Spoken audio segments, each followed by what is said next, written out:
Minta maaf, baru sempat nak jawab. Okey. Plan umrah di awal 25 Ramadan sampai 6 Syawal. Maksudnya akhir Ramadan masuk Syawal.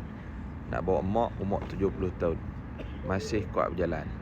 Isteri, lepas tu 3 anak, 6 hingga 12. Sesuai nak pergi Mekah atau Madinah dulu. Okey. Umrah akhir Ramadan. Umrah ni umrah akhir Ramadan. Umrah akhir Ramadan, kalau nak masuk Mekah dulu, pastikan hotel tu adalah hotel barisan paling hadapan. Maksudnya Clock Tower, Safwah Tower, Mekah Tower ataupun Darut Tauhid. Pastikan hotel-hotel ni.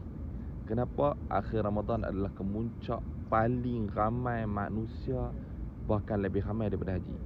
Kalau duduk di hotel belakang, nak kena pergi tu maksudnya nak kena pergi time asyak tu dia kena ada dalam masjid, baru sesuai. Kalau tidak, saya tak recommend. Ni jujur cakap tak recommend. Sebab ni pengalaman saya tahun lepas. Jadi kalau kata nak DIY yang premium, okey masuk Mekah. Tapi kalau DIY yang nak jimat tapi nak selesa, saya cadangkan masuk Madinah dulu.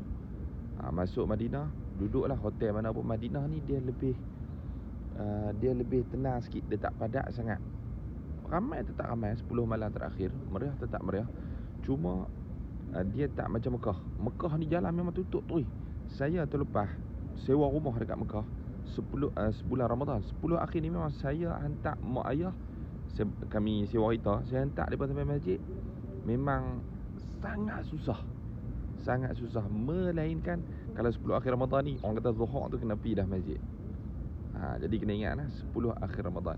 Jadi boleh buat perbincangan, boleh buat orang kata perbincangan, tengok nak duduk hotel mana.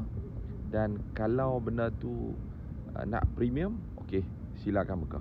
Tapi kalau nak yang bajet, masuk Madinah dulu. Syawal dekat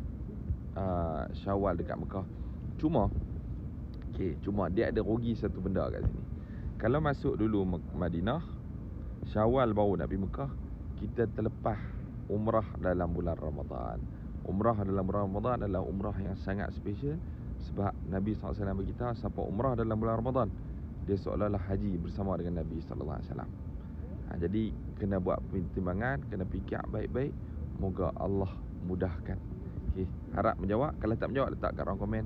Jangan lupa like, komen dan share.